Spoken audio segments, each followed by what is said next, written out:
Hello guys, ഇന്ന് ഞാൻ നൊഗാസൽ സിറ്റിയിലൂടെ തേരാപ്പാര നടന്നപ്പോഴാണ് കേട്ടോ ഗൈസ് ഈ ഒരു ടീമിന് എൻ്റെ ശ്രദ്ധയിൽപ്പെടുന്നത്. സത്യം പറയാലോ, ആദ്യം എനിക്ക് എന്താണെന്ന് മനസ്സിലായില്ല ഗൈസ്. പിന്നെ ഞാൻ അവരോട് സംസാരിച്ചപ്പോഴാണ് ഇന്ന് ചൈനീസുകാരുടെ ന്യൂ ഇയർ സെലിബ്രേഷൻ ആണ് ഈ നടക്കുന്നത് എന്ന് എനിക്ക് മനസ്സിലായത്.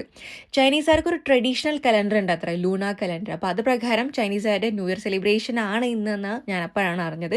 ഇവിടെ മാത്രമല്ല, ലോകത്തിൻ്റെ എല്ലാ ഭാഗങ്ങളിലും ഈ ഒരു സെലിബ്രേഷൻ നടക്കുന്നുണ്ടെന്ന് എനിക്ക് അറിയാൻ കഴിഞ്ഞു. അതിൻ്റെ ഒരു ഭാഗമായിട്ട് തന്നെയാണ് കേട്ടോ നമ്മുടെ നൊഗാസലെ ചൈന ടൗണിൽ സെലിബ്രേഷൻസ് നടന്നുകൊണ്ടിരിക്കുന്നത്. ഇപ്പം നിങ്ങൾ ഈ കാണുന്ന ഈ ഒരു ഡ്രാഗൺ ഡാൻസ് ഉണ്ടല്ലോ, ഇതാണ് ഈ ഫെസ്റ്റിവലിൻ്റെ ഏറ്റവും ഒരു അട്രാക്റ്റീവ് ഫാക്ടറായിട്ട് ഇവർ കാണുന്നത്. കാരണം ഇത് കാണുന്നത് തന്നെ ഏറ്റവും വലിയൊരു ഭാഗ്യമായിട്ടാണ് ചൈനീസ് ആൾക്കാർ വിശ്വസിക്കുന്നത്. എനിക്കിത് കണ്ടപ്പോൾ ഭയങ്കര എക്സൈറ്റ്മെൻറ്റ് തോന്നി ഗൈസ്. ഞാൻ പിന്നെ അവരുടെ ടീമിനെ ഫോളോ ചെയ്ത് കുറേ വീഡിയോസ് ഒക്കെ എടുത്തു.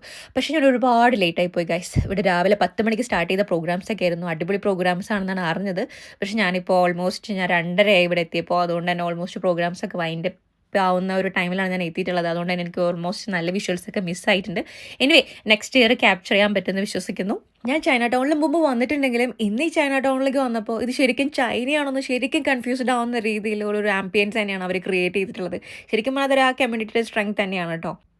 എന്തൊക്കെയായാലും ഫോട്ടോസിലും വീഡിയോസിലൊക്കെ മാത്രം കണ്ടുള്ള കാര്യങ്ങൾ അത് ചൈനയിൽ പോകാണ്ട് കാണാൻ പറ്റിയതിൻ്റെ ഒരു എക്സൈറ്റ്മെൻ്റ് ആയിരുന്നു കേട്ടോ എനിക്ക്.